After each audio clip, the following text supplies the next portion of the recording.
ఇప్పుడు తెలిసింది ఏంటంటే ఒక సీనియర్ అన్న అడిగిన, అన్న మరి 3 మంత్స్ కదన్న అయింది, 9 lakhs పే చేసి మళ్ళీ వెంటనే 9 lakhs అంటే ఎట్లా పాసిబుల్ అవుతుంది అన్న. యాక్చువల్గా ఏంటంటే ఇక్కడ ఒక పాయింట్ మిస్ అయ్యాను నేను రావాలనుకున్నప్పుడు. ఏం పాయింట్ అంటే, ఫస్ట్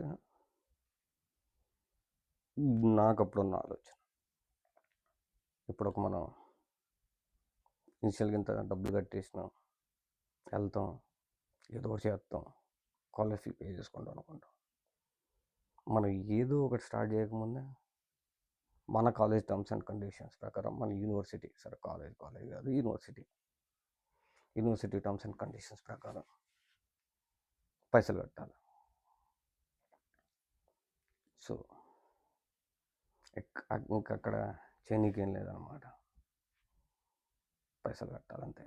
ఒకటే ముచ్చట, పైసలు కట్టాలి. మన కన్సల్టెన్సీ మనం చెప్పను, హైలైట్ విషయం చెప్తా. మీరు ఏ కన్సల్టెన్సీకి వెళ్ళినా మోస్ట్లీ నాకు తెలిసి మాట చెప్పడం, మన ఫండ్స్ ఎందుకు చూపిస్తామంటే మన వర్స్ట్ కేసెస్లో అవి మనం యూటిలైజ్ చేసుకోండు అని చెప్పడానికి, వీసా అప్రూవల్కి మనం మన ఫండ్స్ అనేవి చూసుకుంటాం. సో ఎప్పుడైతే మనం 9 లక్షలు కట్టాలి కదా, ఆల్రెడీ 45 daysలో మన అకౌంట్లో డబ్బులు ఏదైతే మనకు మంచి వీసా అప్రూవ్ అయిందో మనోడు లాగేసుకుంటాడు. అది మన కన్సల్టెన్సీలు ఎవరైతే ఉన్నారో వాళ్ళు తీసేసుకొని వాళ్ళ ఫినాన్షియర్కి తిరిగి ఇచ్చేయటం, మళ్ళీ కొత్త అప్లికేషన్ ఏదైనా ఉంటే వాళ్ళకి చూపించడానికి తీసేసుకొని మళ్ళీ డబ్బులు అటు రొటేట్ చేస్తారు. ఓకే, నెక్స్ట్ అక్కడ లాజిక్ ఏంటంటే మన దగ్గర లేవు కదా అని మనకు తెలుసు. హైలైట్ ఏంటంటే మనం వీసా అప్రూవ్ అయినప్పుడు మనం డబ్బులు చూపిస్తాం కదా, 25 లక్షలు చూపిస్తాం. 25 లక్షలు చూపించినప్పుడు మనం కట్టాల్సింది అంత 9 లక్షలు. అదేంటి లాజికల్గా అసలు మన యూనివర్సిటీ వాళ్ళకి అప్పీల్ చేయడానికి కూడా ఏముండదు. లాజికల్గా చాలామందికి పాయింట్ మిస్ అవుతాం. ఎందుకంటే మనం ఫినాన్స్ చూపించాం ఆల్రెడీ, మన దగ్గర ఇంత డబ్బులు ఉండి వస్తున్నాం అని. మనం డబ్బులు ఎన్ని చేయడానికి వస్తున్నాం చెప్పాం కదా, ఫస్ట్ బేసిక్ థింగ్. డబ్బులు ఉండి వస్తున్నాం అంటాం అబ్రాడ్, డబ్బులు ఎన్ని చేయడానికి వస్తాం అంటే ఎవడు రాయడు. సో డబ్బులు ఉండి వచ్చాం కాబట్టి మన అకౌంట్లో ఉన్న డబ్బులు తీసి ఇక్కడ పే చేయడం మన అకౌంట్లో డబ్బులు ఉండవు. యా, అదనమాట లాజికల్లీ. అది అర్థమైనప్పుడు ఇంకా రకరకాలుగా మన బ్రెయిన్లో రకరకాల ఆలోచనలు వస్తాయి. అరే ఏంట్రా ఇదేంది, అసలు ఈ స్టెప్ ఎందుకు ఇనిషియేటివ్ తీసుకున్నాం, అసలు ఏంది ఇది, మొన్ననే కట్టామంత దగ్గర 23, ఇప్పుడు 9 అంటే 31. అసలు నేను అగ్రికల్చర్ లోన్ పెట్టుకున్నా, మనం వచ్చేటప్పుడు మనకేమి పెద్దగా ఏమీ లేదు వాళ్ళు అనమాట. అదంతా ప్రాసెసింగ్లో ఉంది. నేను రావడానికి ఫ్యూ డేస్ ముందు అప్రూవల్ అయింది. సో అప్పుడు ఆ డబ్బులు ఏమి విత్డ్రా చేయలేదు. సో ఇంకేం చెప్పాను, సరే బ్యాంక్లో మనం అన్ని డాక్యుమెంట్స్ అన్ని సబ్మిట్ చేసి లోన్ అప్రూవల్లో ఉంది కదా, మనం డబ్బులు కట్టుకుందాం. బ్రేక్ వచ్చిన తర్వాత తప్పదుగా అన్నట్లు నిన్న పేరెంట్స్ని కన్విన్స్ చేసిన. వన్స్ నిన్న పేరెంట్స్ని కన్విన్స్ చేసినప్పుడు ఓకే, ఏదో ఒక వే అయితే దొరికింది కదా. ఇప్పుడే వెళ్ళినాడు, అప్పుడే ఏం చేస్తాడు, 2-3 నెలల్లో 9 లక్షలు 7 వేలు కట్టుకుంటాడని వాళ్ళు ఒక సాఫ్ట్ కన్సర్న్తో వెళ్ళి బ్యాంక్ వాళ్ళని అప్రోచ్ అయినప్పుడు బ్యాంకులు ఏమన్నారంటే, మన టిపికల్ బ్యాంక్ గురించి తెలిసిందే కదా, ప్రొసీజర్ అంటారు. అంటే ఇప్పుడు వెంటనే 9 అంటే 9 ఇలాము, మీ లోన్ 11 లక్షలు అప్రూవల్ అయింది కాబట్టి కొంత డబ్బు ఇస్తాం ఇట్లా అన్నారు. మిగిలిన మళ్ళీ ఒక 6 నెలల తర్వాత ఇస్తాం అన్నారు. నాకు అనిపించింది అసలు ఈ బ్యాంక్లో లోన్ తీసుకోవడానికి మనం ఫర్దర్గా అంతకుముందు కొంత సరే అగ్రికల్చర్ రిలేటెడ్గా వచ్చిన లోన్లు, ఈ రుణ మాఫీలో కొన్ని ఉంటాయి, అవన్నీ మనం క్లియర్ చేసి అక్కడికి వెళ్ళి పాస్బుక్ తీసుకొచ్చి ఇక్కడ పెట్టుకున్నాం. సో ఒక ల్యాండ్, అగ్రికల్చర్ ప్రాపర్టీ మీద బ్యాంక్లో మనం అంతా క్లియర్ చేసి పెట్టిన డబ్బులు తీసుకోవడం అనేది అదొక లెంతీ ప్రాసెస్. దాని గురించి ఒక మంచి వీడియో చేస్తాను, అసలు అది ఎట్లా ఉంటుంది ఏందనేది. సో ఇంకా నేనేం చేశాను, ఇంకా మనం బయటికి వెళ్ళి అడగడానికి కూడా ఏం లేదు. మార్చి, ఏప్రిల్, మే, జూన్ అంటే టిపికల్ అగ్రికల్చర్ స్టార్టింగ్ డేస్ అవి. సో ఎవరి దగ్గర పైసలు మెయింటైన్ చేయరు, అప్పటికే ఎవరిని తీసేసుకునేటోళ్ళు, ఇంట్రెస్ట్ కొనేటోళ్ళు ముందే తీసేసుకొని పెట్టేసుకుంటారు వ్యవసాయం చేసుకోవడానికి. సో మనం ఏం చేసాం, ఇక మేనేజర్కి మా నాన్నకన్నా నేను ఎక్కువ తిరిగాను బ్యాంక్కి. సో నేనే మేనేజర్కి కాల్ చేసి, మీరు ఏం చేస్తారో తెలియదు, నాకు చాలా ఎమర్జెన్సీ ఉంది, సో కాలేజ్ ఫీ పే చేసుకోవాలి, యూని ఫీ పే చేసుకోవాలి, తప్పదు మీరే ఏదో చేయాలి, ఎందుకంటే నేను ఏది మిమ్మల్ని ఫ్రీ ఆఫ్ కాస్ట్లో అడగట్లేదు అంటే బ్రతిలా అన్నట్టు. ఇన్కేస్ ఏమన్నా లెటర్ లాంటిది అప్పీల్ లాంటిది అని ఉంటే మా బ్రదర్ వచ్చి చేస్తాడు అవన్నీ. ఇక షూరిటీకి ఆల్రెడీ మేము ల్యాండ్ పెట్టాం కదా, ఇక అన్నట్లు కొంచెం మాట్లాడినాం అనమాట. సాఫ్ట్ కార్నర్ మేనేజర్ కూడా నేనైతే గ్యారంటీ ఇలాను నాతో అయ్యేంతవరకు చేయగలుగుతాను. ఒక 7 lakhs మనకు ఒక 11.5లో 12 లోన్ అప్రూవల్ అయితే దాంట్లో వాళ్ళు ఒక షేర్ క్యాపిటల్ అనుకొని 1,00,000కి ఇన్ని వేలు వాళ్ళు ఉంచుకుంటారు. సో దాన్ని మనం ఇంట్రెస్ట్ కట్టాలి, అదొక టిపికల్ స్టోరీ, అది నేను చెప్తాను మళ్ళీ క్లియర్గా. మనం ఒక 2 లక్షలు బయట చూసుకొని మళ్ళీ 9 కట్టినాం అంటే హార్డ్లీ అక్కడికి దగ్గర 35 లక్షలు ఇనిషియల్గా. జస్ట్ ఇమాజిన్, 35 లక్షలు నీకు ఇనిషియల్ డేస్లోనే ఖర్చు అయిపోయింది with in short span of 5 months. ఇక హైలైట్ ఏంటంటే, నేను మళ్ళీ వీడియో స్టార్టింగ్లో చెప్పాను కదా, మన దగ్గర ఏమీ లేకుండా 35 లక్షలు ఇన్వెస్ట్మెంట్ చేసి ఎక్కడికి వచ్చినాక ఎలా ఉంటుందని, ఇక ఇంట్రెస్ట్ జనరేట్ అయ్యింది 35 lakhsకి. మనకుంది 9-18 గంటలు పార్ట్ టైం జాబ్. మనకు వచ్చి ఏమైతే మహా అయితే రూమ్ రెంట్, ట్రావెలింగ్, యూనివర్సిటీకి వెళ్ళి రావడానికి సరిపోతాయి. మరి ఇవన్నీ మనం ఎలా పే బ్యాక్ చేయాలి, అదే హైలైట్ అనమాట. అది బాగా నడిచేది. సో ఇక అక్కడి నుంచి స్టార్ట్ అయింది మంచిగా స్ట్రెస్ అంతే, ఇంకేం ఉండదు. ఇంక మనం మనలా ఉండలేం, మనకి ఊరికి అవే ఆడుతూ ఉంటాయి మైండ్లో. తెచ్చాం కట్టాలి. ఇక్కడ వరకు ఏంటంటే చెప్పే కదా, 5 monthsలో ఒక 35 నుంచి 36, 10 లక్షలకి 20,000 ఇంట్రెస్ట్, 30 లక్షలకి 320, 60, 64, 65,000 రేట్ ఆఫ్ ఇంట్రెస్ట్ జనరేట్ అవుతుంది 1 year ఊహించుకోండి. 12 into 6 అదొక దగ్గర 7.5 నుంచి 8 ప్లస్ 40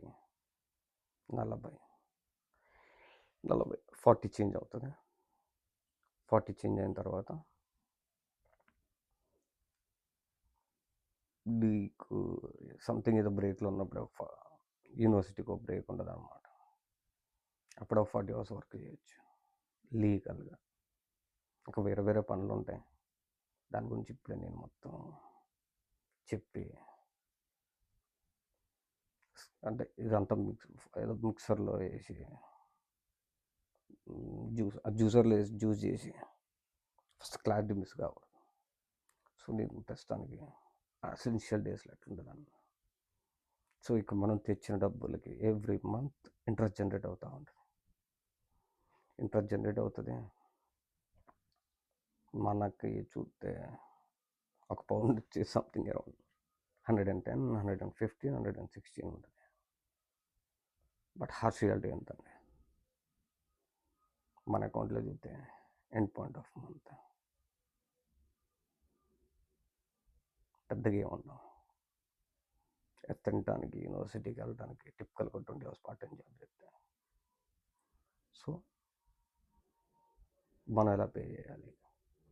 పెద్ద క్వశ్చన్ మార్క్ అది. ఇంక యూనివర్సిటీ ఇది ఇంకా నెక్స్ట్ నేను కొంత బ్రీఫ్ ఎక్స్ప్లెయిన్ చేస్తాను. అకాడమిక్స్ ఎలా మెయింటైన్ చేసుకోవాలి, ఏంటి, వాట్ నాట్. యూనివర్సిటీ కేస్ నువ్వు యూనివర్సిటీకి చక్కగా వెళ్ళక చెప్పలేము. ఒక్కొక్కళ్ళు ఒక వే ఆఫ్ మైండ్ సెట్ ఉంటుంది.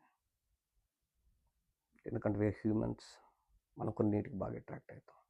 పక్కనోడు 40 గంటలు అంటే ఎప్పుడో వచ్చి వాడు 40 అవర్స్ వర్క్ చేసి సంథింగ్ ఏడో గుడ్ అమౌంట్ ఆఫ్ డబ్బులు చేసిన మనం చూసి మనం పరిగెడితే ఏమవుతుంది అంటే అసలు మనం వచ్చిన పర్పస్ పోయిద్ది. సో వీటిని చూస్తే అసలు పోయిద్ది అనమాట. అవి కొన్ని కొంచెం చెప్తా. అప్కమింగ్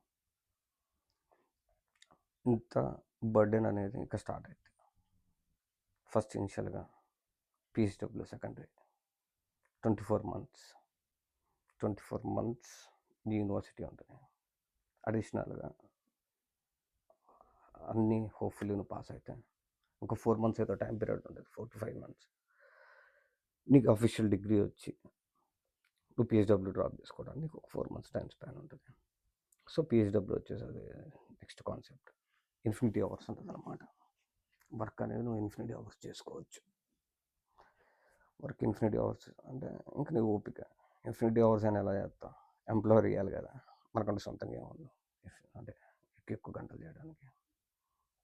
సో ఇవంతా ఎందుకు చెప్తున్నా అంటే మనం ఇక్కడ అడుగు పెట్టగానే సింపుల్గా చిన్న బ్రీఫ్గా చెప్పాలంటే మనం వన్స్ ఇక్కడ అడుగు పెట్టి మనం ప్రాపర్గా ఏం చూడక ఏం స్టార్ట్ చేయకముందే ఒక 40 lakhs వెయిటేజ్ మన మీద ఉంటుంది అనమాట.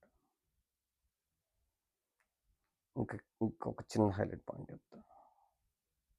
మనం డబ్బులు అనేవి నాకు అనిపించింది కాగితాల మీద రాసి తెచ్చుకోవడం అనేది ఫ్రాక్షన్ ఆఫ్ అవర్స్ కానీ ఫ్రాక్షన్ ఆఫ్ జరిగిపోయింది. అది మన పేరెంట్స్ మీద ఉన్న భరోసాతోనో లేదా మనకున్న ఎంతో కొంత అగ్రికల్చర్ ల్యాండ్ వల్ల ఇచ్చేటోళ్ళు ఇస్తారు, అడిగిపోతే ఏదో ఒకటి ఉంది వాళ్ళకి, వాళ్ళు ఎలా పే చేస్తారని. బట్ నువ్వు మంత్లీ బేసిస్లో సేవింగ్ చేసుకొని వాటిని కట్టాలి అంటే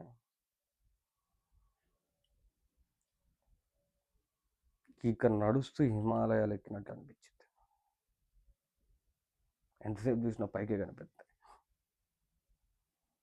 మౌంటైన్ హైట్ లాగా ఎంతసేపు చూసినా పైకి నువ్వు పోతూనే ఉంటావు, అవి ఇంకా అక్కడ ఉంటూనే ఉంటాయి. ఎందుకంటే స్టూడెంట్ లైఫ్లో అప్పులు తీర్చేంత ఎక్కువ ఎర్న్ చేస్తారు అని అయితే నేను అనుకోను. ఫుల్ ఎవరో ఒకళ్ళు ఒక 100లో ఒక 10 people మోస్ట్లీ. సో అసలు దీని గురించి నేను ఈ వీడియో చేయడానికి మెయిన్ రీజన్ ఏంటంటే ఇప్పుడు చాలా చూస్తున్నాను అన్నమాట వీడియోస్. యూకేలో అలా జరుగుతుంది, యూకేలో ఎలా జరుగుతుంది. Nothing is bad. ఎవరికి తెలిసిన ఇన్ఫర్మేషన్ వాళ్ళు షేర్ చేస్తున్నారు. సో బేసిక్గా మనం బయటికి వెళ్ళాలంటే మనం ఎడ్యుకేటెడ్ కాబట్టి నేనేం చెప్పదలుచుకున్నా అంటే ప్రతి ఒక్కరిది చూడండి, టేక్ ది రైట్ ఇన్పుట్స్ అనమాట. Take the right inputs and make wise decisions. ఎందుకంటే వన్స్ ల్యాండ్ అయ్యి నువ్వు స్ట్రగుల్ అవుతున్నప్పుడు నాట్ యూ నేను స్ట్రగుల్ అవుతున్నా, ఇంకా సొంత తమ్ముడు వచ్చి స్ట్రగుల్ అవుతున్నా, చేయగలిగంత ఏమన్నా మన చేతిలో. సో నేనేం చెప్తున్నా అంటే ఇక్కడ ఈవెన్ పేరెంట్స్ అయినా మనం అబ్రాడ్ పంపించాలి ఇదొకటే కాకుండా ప్లాన్ బి ఏదైనా ఉంటే చూడండి. లైక్ సిన్సియర్ సజెషన్ ఏంటంటే ఫర్ పేరెంట్స్ ఎవరికైనా ఇన్ కేస్ మీ కిడ్ ఇక్కడికి వచ్చి సస్టైన్ అవ్వలేకపోతే మీరు బ్యాక్ ఎండ్ లెవెల్కి ఏం చేయగలుగుతారు? మనం అంత ఫినాన్షియల్ క్రైసిస్ని హ్యాండిల్ చేయగలుగుతాం. సో ఇది ఎందుకు చెప్తున్నా అంటే మోస్ట్ ప్రాబబుల్లీ మన తెలుగులో ఒకటి ఉంటుంది, పెద్దలు చెప్పింది, కీడించి మేలించమన్నారు. అంటే వర్స్ట్ నుంచి పాజిటివ్ చూసుకోవాలి. అంతా మంచిగా అనుకోని నెగిటివ్ అయిందనుకో ఇంకేం అర్థం కాదు, ఏం చేయాలి. సో నేను చెప్పదలుచుకోనండి సింపుల్గా, అప్లోడ్ పంపించాలి అనుకోవడం అనేది ఏం తప్పన్నా. అప్లోడ్ రావాలి, ఎలా రావాలి ఏంటనేది అది కూడా నేను చెప్తాను తర్వాత. ఫస్ట్ ఇది ఎందుకు చెప్తున్నా అంటే, ఈ వీడియో బేసిక్ థింగ్, ఎవరైనా స్టిల్ ప్రాసెస్ స్టార్ట్ చేయని వాళ్ళు ఉంటే, గ్రాడ్యుయేషన్ అయిపోయి అంటే అక్కడ మంచి స్కిల్స్ ఏం చేసుకోండి, at least work for 2 to 3 years అనమాట. అసలు మీకు అక్కడ వర్క్ లైఫ్ బ్యాలెన్స్ ఎలా ఉంటుందో చూడండి, కార్పొరేట్ సెక్టర్ ఎలా ఉంటుందో చూడండి. అంటే మన స్టూడెంట్ లైఫ్కి ఉన్న దానికి మన ఎండింగ్ స్టార్ట్ అయింది అనుకో, ఒక చిన్న డిఫరెన్స్ ఎలా ఉంటుందో చూడండి. ఏదో రష్లో మా వాడు వెళ్ళాడు, మనం వెళ్ళాలి అంటే ఓకే, హోప్ఫుల్లీ మీ ఓన్కి ఏదో కొన్ని ఫ్యాక్టర్స్ వర్కౌట్ అయ్యి ఒక మంచి సిచ్యువేషన్లో ఉండొచ్చు. But what else if you're ఇంట్, అంటే అది జరగాలని కాదు, ఇన్ కేస్ నాకు తెలియదు అనమాట. నేను 4 yearsలో కూడా చాలా చూస్తాను, డిఫరెంట్ రూల్స్, అసలు ఏం లేదన్నమాట. ఫైనల్గా ఇంకోటి ఏంటంటే, మనకెవరో ఏదో కన్సల్టెన్సీ వాళ్ళు ఫ్రీగా అప్లికేషన్ పంపించేస్తాం అంటే, ఫ్రీగా అప్లికేషన్ చేస్తారు బ్రో. ఎందుకు చేస్తారంటే the get money, university pay చేసేది వాళ్ళకి. సో చిన్న కన్క్లూజన్లో చెప్పాలంటే, నాకు వచ్చిన తర్వాత నాకు అర్థమైంది ఏంటంటే, మనం ఇక్కడ రావడం వల్ల అంటే మనం ప్రతి ఒక్కరు ఏదో పని చేయడం వల్ల ఎవరికో ఒకరికి ఏదో బెనిఫిట్స్ ఉంటాయి. సో నాకేమనిపించిందంటే, నేను వచ్చిన తర్వాత సింపుల్గా నేను రావడం వల్ల ఒక ఇద్దరికి బాగా ఉపయోగం, త్రీ పీపుల్కి బాగా ఉపయోగం. ఎందుకన్నా అంటే 3 అని, ఒకటి మనకు అప్పులు ఇచ్చిన వాళ్ళకి నమ్మకంగా తిరిగి పే చేసినాం ఇతర మంచి రేట్ ఆఫ్ ఇంట్రెస్ట్తో. నెక్స్ట్ మనం అప్లికేషన్ చేసిన కన్సల్టెన్సీ వాళ్ళకి దిస్ నథింగ్ కాంట్రవర్సీ, ఇదేం కాంట్రవర్సీ కాదు, ప్రాక్టికల్ చెప్దాం. ఎందుకంటే నేను ఒక మిడిల్ క్లాస్ పర్సన్. సో కనీసం నాకు సరైన టైంలో సరిగా చెప్పేటోళ్ళు లేరు అన్నమాట. ఇన్ ద సెన్స్, ఆ ఫ్రెండ్ ఒకటి సజెస్ట్ చేసింది, మాకు ఒక 7th standard నుంచి ఫ్రెండ్ అనమాట, గోపి అని. అరే ఏముండదురా అని అన్నాడు అనమాట. నాకు అప్పుడు అర్థం కాలేదు, ఏముండదురా అన్నాడు, కానీ అసలు ఎంత చూడాలి, ఎంత ఫేస్ చేద్దాం అని చెప్తే అర్థమయ్యేలాగా బాగుంటుందేమో అనిపించింది. ఇప్పుడు అంటే అర్థమయ్యేలాగా చెప్పేటోళ్ళు ఉన్నప్పుడు ఏమైందంటే, కొన్నిసార్లు మనం కూడా కొంచెం మన డెసిషన్స్ మార్చుకుంటాం. నేను కూడా అలాగే. సో నేనేం చెప్తున్నా అంటే, మనం ఏ దేశం అయితే వెళ్తామో ఆ గవర్నమెంట్కి ఇప్పుడు వాళ్ళ అన్నీ నడిపించాలి కదా, ఫ్రీ హెల్త్, ఫ్రీ స్కూల్స్, ఇవన్నీ నడిపించాలంటే ఫినాన్స్ కావాలి. ఫినాన్స్ ఎడికెళ్ళి వస్తుంది, మనమే ఇస్తాం, స్టూడెంట్స్ ఎవరైతే వస్తారో. అంతే కదా, 5 నెలలు 20 లక్షలు ఇచ్చాం, పైన ఇంకొక 5-6 లక్షలు హెల్త్ అని అవన్నీ ఇవన్నీ అన్నీ కట్టేసినాం. ఇక అంటే ఒక పర్సన్ 25 లక్షలు ఇచ్చేసి స్టిల్ మనం ఇంక ఎర్నింగ్స్ మీద 30% ట్యాక్స్ కడతాం. అంటే ఫ్రీగా ఇవన్నీ మెయింటైన్ చేస్తారు కదా ఎన్హెచ్ఎస్ స్కూల్స్. అందులో ఇక్కడికి వచ్చి మళ్ళీ పెద్దోళ్ళకి పైసలు ఇవ్వాలి, పెన్షన్ అన్నట్టు. సో ఇవన్నీ మేనేజ్ చేయాలంటే ఖచ్చితంగా మన 2 రోజులు సపోర్ట్ వీళ్ళకి కావాలి. దిస్ నథింగ్ రాంగ్ అనమాట. నథింగ్ రాంగ్ అని ఎందుకన్నా అంటే, మనం కదా డెసిషన్లో తీసుకోవాల్సింది, అంతేగాని అట్లా ఇప్పుడు ఇక్కడ ఏ కన్సల్టెన్సీ నేను తప్పట్లేదు, ఇట్స్ నథింగ్ లైక్ దట్. నేను మంది చెప్తున్నాను అనమాట, మనం డెసిషన్ మేకర్ అయినప్పుడు మనం ఆలోచించాలి. ఎంతవరకు మనం ఇవన్నీ మనం ఫుల్ఫిల్ చేసుకోగలుగుతాం. మనం అంత ఇన్వెస్ట్మెంట్ చేసినాం, మన రిటర్న్స్ ఎలా ఉంటాయి? ఖచ్చితంగా రిటర్న్స్ అయితే లేదా క్రైసిస్లోకి వెళ్తాం. ఓకే, వచ్చినందుకు మంచిగా అయితే చాలా సంతోషం. ఎందుకంటే హోప్ఫుల్లీ ఎవరి లైఫ్ అని చాలా బాగుండాలని అనుకుంటారు. తెలిసి ఎవరు వాళ్ళ యొక్క లైఫ్ని ఖరాబ్ చేసుకుందాం అనుకోరు. సో నేను ఆ కాన్సెప్ట్లో చెప్దామని మన ఛానల్ స్టార్ట్ చేయడం థింక్ కూడా ఇదే అనమాట. కొంచెం బ్రీఫ్గా రావద్దు, రండి ఇవన్నీ చెప్పడం కంటే మన ఇన్వెస్ట్మెంట్ అంటే ఇది ఒక ఇన్వెస్ట్మెంట్ కదా, ఇంత అవుతుంది. నెక్స్ట్ పిహెచ్డబ్ల్యూ కూడా 24 months ఉంటుంది. దాని గురించి కూడా నేను చెప్తాను అనమాట. సో ఇన్ఫినిటీ అవర్స్ ఇవన్నీ ఉంటాయి.